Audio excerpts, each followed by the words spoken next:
कुछ लोगों को मैंने लखनऊ में भी बुलाया था।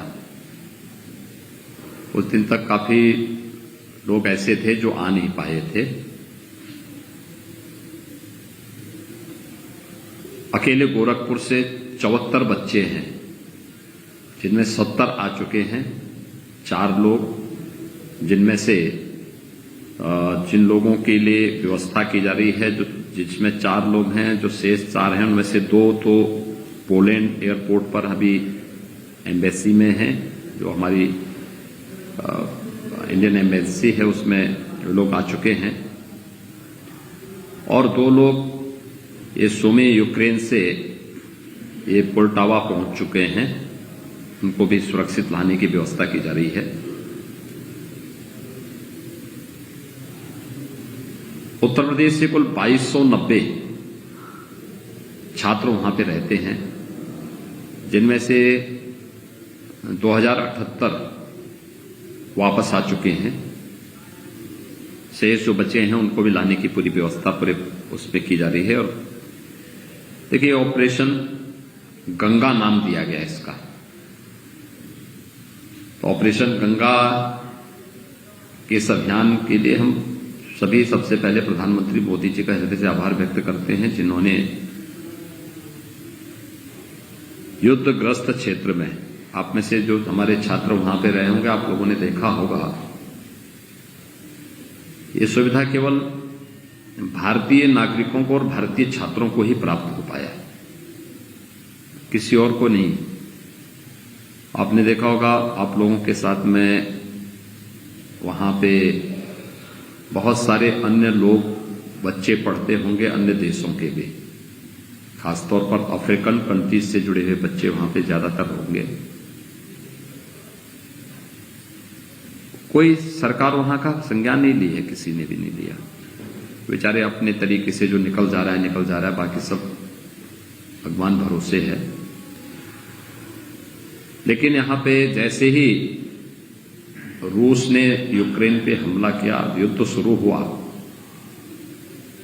तो इसके साथ ही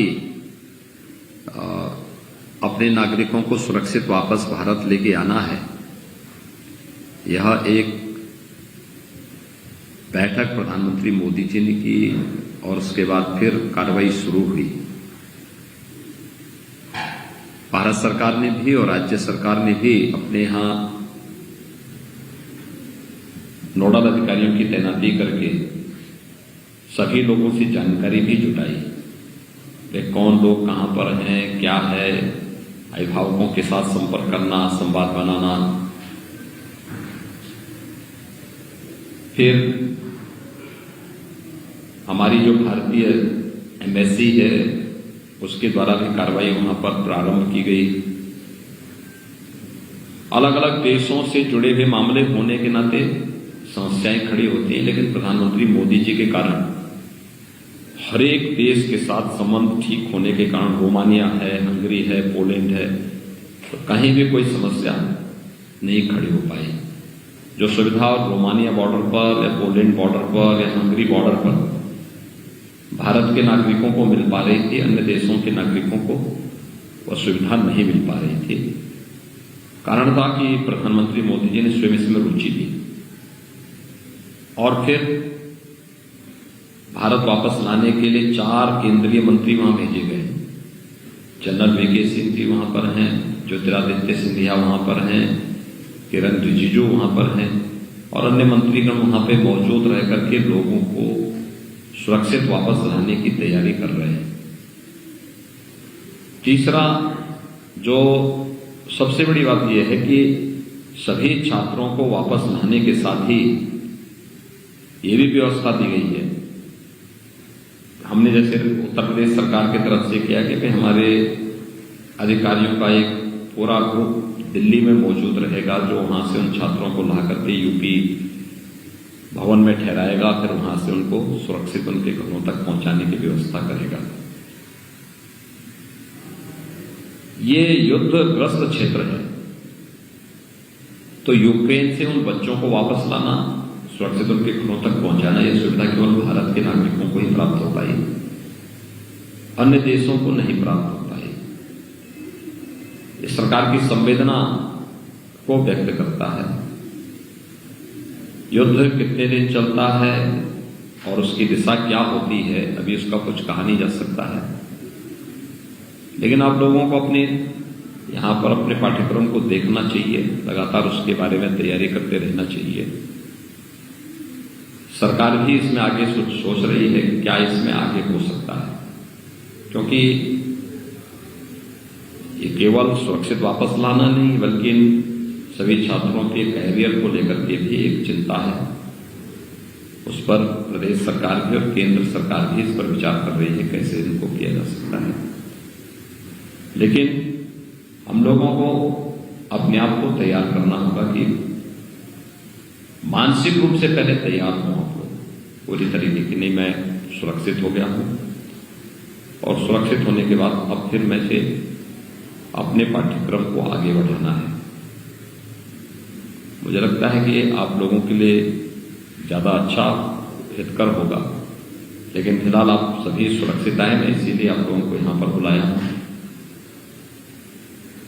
और मानसिक रूप से एकदम स्वस्थ रहिए, कोई घबराहट नहीं होनी चाहिए, ठीक है ना।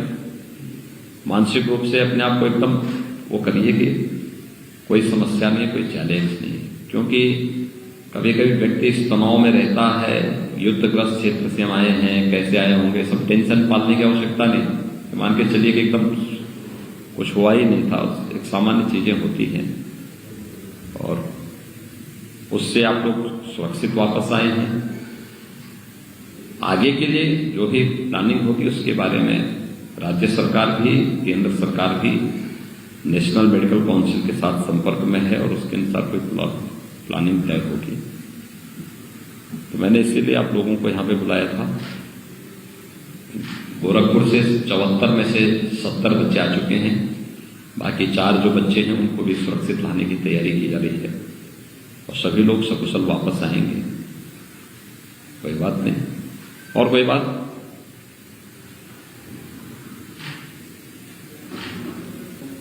है क्या कि वह उस समय सुरक्षित अपने नागरिकों को लाने के लिए आवश्यक था कि इंडिया उसमें अपना वो रखे उसमें वो तो 100% था। इंडिया जगहों से भारतीयों को निकालने के लिए सीज फायर की बात की थी, वो उसी बात को लेके की थी जिससे भारतीयों को सुरक्षित वहां से निकाला जा सके। सीज फायर इसी बात को लेके था कि उस पूरे रूट पर वह कहीं बमबाजी नहीं करेगा, ये उसमें था। इसलिए विपक्ष